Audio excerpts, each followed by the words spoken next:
ओकर दिनो दिन मुंह सुखल जाय छै। की होले एकरा बंसी कावत बाल चाल पुछियावत की होले ओ बंसी भाई? दिनो दिन देखे छियो मुंह और सुखल जाय छ, चिंता से दे गेल रहल छ।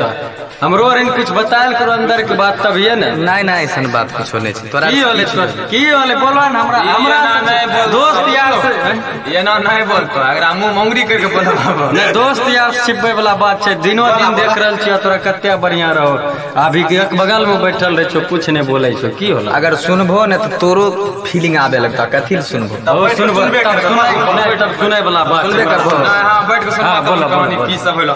ठीक बोलो ठीक है।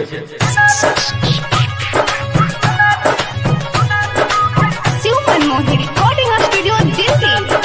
डीजे विकास मटियार कला सीतामढ़ी।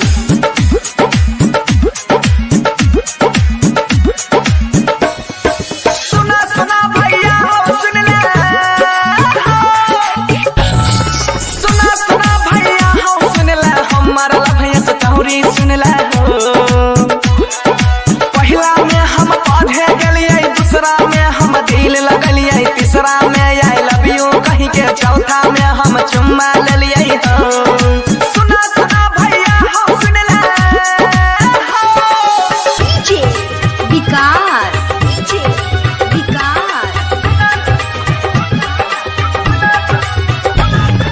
मटियार कला सीतामढ़ी। मटियार कला सीतामढ़ी।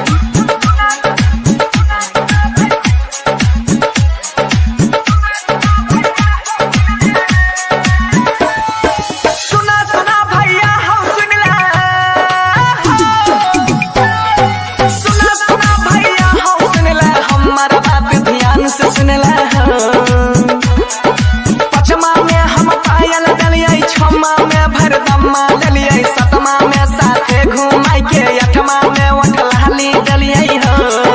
सुना सुना भैया हो सुन ले